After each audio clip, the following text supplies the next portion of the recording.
Hello, my name is Dr. Anthony Hillebrand. I am the physical therapist at Alivio Medical Center in Indianapolis, Indiana. I figured I'd do a little quick update on the status of COVID at this time. So, as you can see, there have been almost 5.5, a little over 5.3 million confirmed cases. And confirmed deaths from COVID is almost 170,000. And then recovered, a little over 1.8 million. So, pluses and minuses in those numbers is that confirmed cases to people passing away is a lower percentage, but still, that's approaching 200,000 people have died of this. So this is not a, you're going to get a little cough for a couple of days and then, be fine. You can seriously die. And having treated patients post-infection for respiratory issues and weakness, I've treated as young as 20 and as old as 77. And they are significantly impaired after having this. And it's not take a couple of days off work, get some sleep, take some Tylenol, and drink plenty of fluids type recovery. You got to do some work on your lungs afterwards because it really tears them up. So, hardest hit states, if you watch the news, Texas, Florida, New York, California. So a mixture of types of states there. So this isn't across, party lines or whatnot. It doesn't matter, Republican, Democrat, Independent, you're all at risk. So something to be aware of is political party won't save you. And we need to stop playing politics about this because we'd be a whole lot better off if people would just get off of their perch on one side or the other side and work together. So I figure what we'll do is we're going to talk about what the CDC says, because these people are the ones who are paid to study this, the people who, this is what they do. So they're much better than any politician or, your third cousin's brother's aunt, uncle who, played a doctor on TV, so to speak, or thought they did. So let's see what the people who actually study this say. When it comes to masks, I know people are like, oh, I can't breathe. There's enough YouTube videos out there to show that your oxygen level will not drop if you're otherwise a healthy individual, even with 10 masks on. So that's a misnomer. It's more of a claustrophobia issue, and people just desire to kind of do what they want to do versus, consider the greater good. So when you're out in the public, when you're around people you don't live with in your household, and you cannot socially distance at least 6 feet, preferably 8 feet. Some of the research is coming out saying 8 feet is actually a little bit better, but the further you are, the better you are. So, 6 feet minimum. The big thing is it helps keep you from spreading it.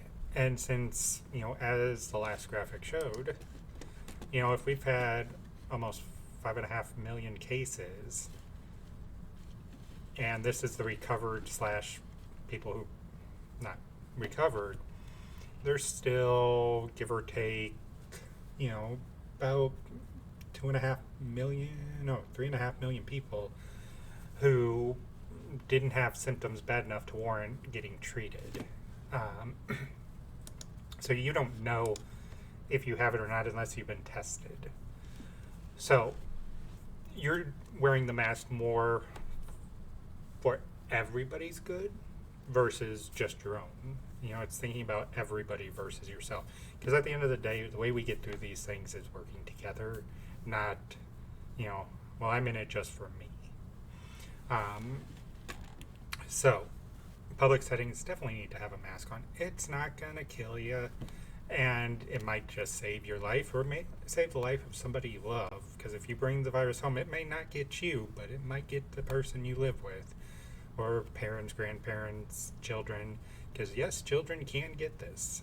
If you look at the numbers that are coming out of the schools, the one school down in Georgia just had to close. They got in the news because a student took a picture of a bunch of kids not wearing masks in a crowded hallway, and all of a sudden they're closing because of confirmed cases. So it's one of those, better safe than sorry. Now, children under 2, people who are unconscious, incapacitated, cannot remove the mask themselves. Shouldn't be wearing a mask. Trouble breathing, this is kind of a mixed bag, because if you have COPD, if you catch this, it tends to be much more severe. So, you got to take away, depending. But if you have oxygen on, because you have severe COPD, there shouldn't be a problem wearing a mask at that point. This is the big one, masks with exhaust valves. They don't really help. And if anything, they cause more problems than good. Because if you're infected, when you breathe out, you're infecting everybody around you. You assume you have a mask. You are protecting yourself to a certain extent, but since you don't know if you have it or not, unless you've been tested recently, then it's not really helping the situation. Masks in general. There's some research coming out showing that a cloth face mask, a couple of layers for the general public, perfectly fine. The bandana ones, those are as bad, if not worse, than wearing a mask or wearing nothing at all. Or a cloth mask. There's lots of designs out there. I mean, Pinterest and Instagram, they're all full of that stuff.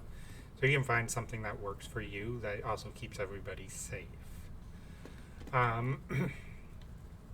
As far as the type of masks, if you're general public, cloth masks are fine. You don't need a N95, N99, a big respirator. You don't need any of that because it's overdoing, and it reduces the supplies to the medical professionals who are actually caring for these patients, who are at much higher risk of getting it.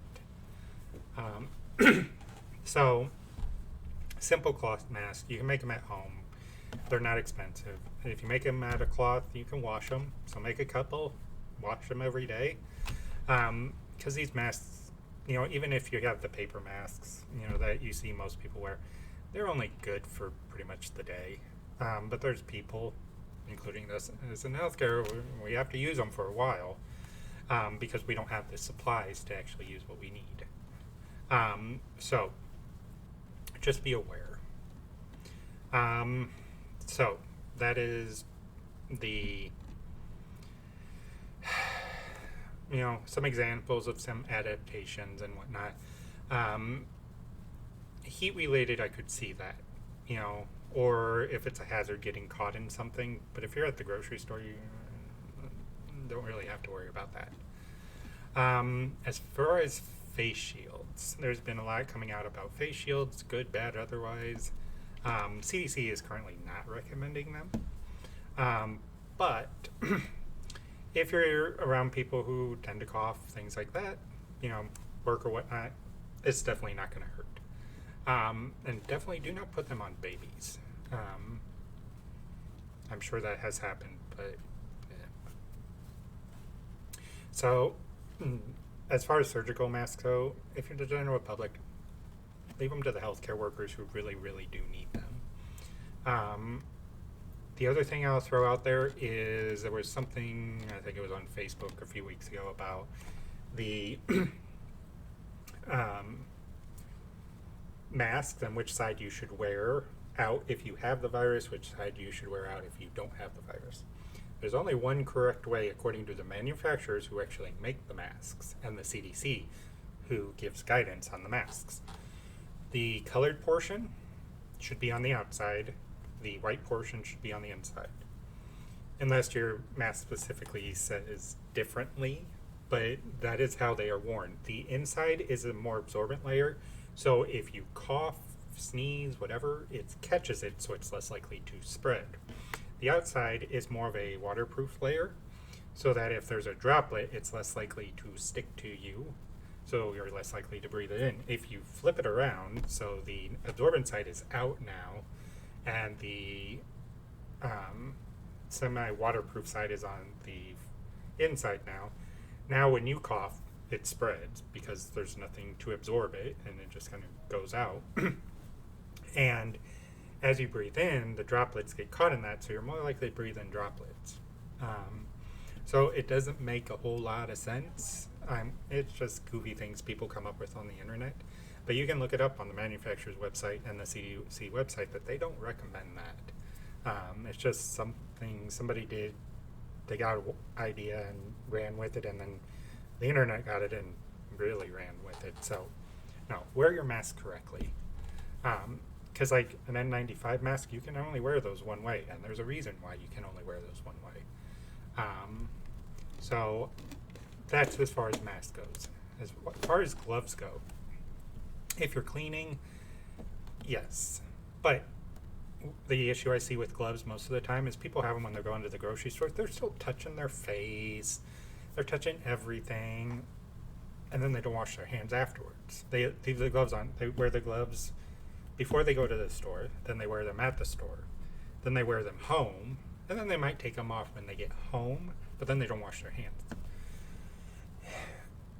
If you're not washing your hands and changing your gloves frequently, then it's kind of a moot point. As somebody who's treated people who have actively known to have COVID,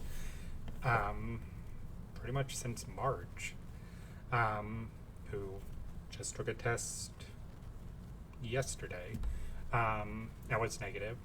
I've not had it, according to the test, who wears gloves very, very, very seldomly, but washes their hands a ridiculous amount of much, or uses hand sanitizer a ridiculous amount. I've been able to stay free of the virus, even though being exposed to it at a much more frequent rate than your average person. So, it's better to clean the areas, disinfect the handles, wash your hands. When you go to the store, hand sanitizer. Get whatever you need. When you leave the store, hand sanitizer. Put everything in your car, hand sanitizer. And then when you get home, wash your hands. The rule of thumb I like is for every 5 times you use hand sanitizer, actually wash your hands soap and water. And if there's anything actually visible on your hands, any dirt or whatnot, wash your hands. Don't use hand sanitizer. It's not nearly as effective. And when you wash your hands, 30 seconds is a good start. So, you know, the recommendation, 20 seconds, but I like 30 seconds just because people, you count a little bit faster than you realize. So it'd be better just to do the extra 10 seconds. And then one thing, if you are dealing with anybody who is sick, if you come into any contact with any sort of bodily fluid, wash your hands. It's just gross if you don't. And if you get it on the gloves, don't wash the gloves. Take the gloves off, wash your hands, put on new gloves. Yes, you'll go through more gloves, but you'll be safer and healthier overall. Real quick on the spread, since that's a quick thing. So, COVID-19 is one of those viruses that is very easily spread and lasts out there for a while. You know, measles, not as much. But the longer you're near somebody with it and the closer in proximity you are to them, the higher your risk is to actually getting it. As far as, you know, touching surfaces, objects, and then getting it, theoretically it is possible. But once again, if you're practicing good hand hygiene, very, very unlikely. Because even if I put my hand in a, vat of virus. If I took my hand out, I washed everything thoroughly, my chances would be smaller, assuming I had no open areas in my hand. At least that's how it looks now, because it needs mucous membrane. So inside your mouth, inside your nose, your eyes, things like that is where it needs to get in. As far as between animals, there's not enough research to say that it's possible either way. Like everything with this virus, we'll know more in 3 months than we'll know now. But there again, cats, dogs have tested positive, supposedly. But it's because their owner was positive, potentially, and then passed it that way. So, once again, chances very, very small from what the numbers look like, but we'll see what it looks like in 3 months. So the last thing I will leave is the whole testing and vaccines. So here's the type of test you can look for. Antibody tests or seeing if there's actually the virus in there.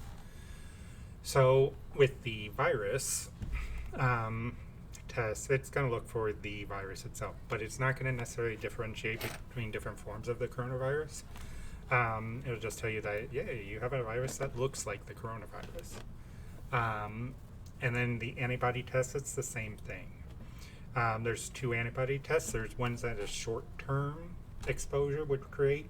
So if you've had it for 5 or fewer days, there's one antibody that shows up, and then that's the initial body response, and then there's a second antibody that shows up 10 to 14 days later,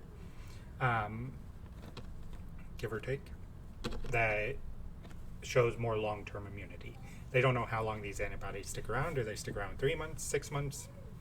We haven't reached the point, although we're getting close to where we can see kind of the 6 to month plus of how long these antibodies stick around, but I don't know, because testing is still much more of a pain than it should be as far as getting tested, having labs be able to run the tests. I know there's some quick tests out there that give you an idea, but like I took the blood test for antibodies back in May, and one of the tests still isn't done because they don't have the reagent, and at this point I don't think the sample would be good, so it'd be a moot point. So just be aware. At the end of the day, if you're sick, stay home. Nobody wants this.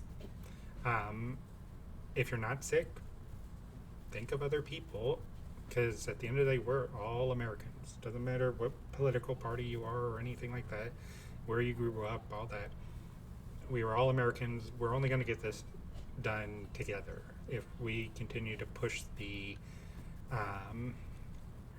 political buttons and try to separate us, them and us, them and us, it's a lot easier to discount somebody when you view them as that's just them.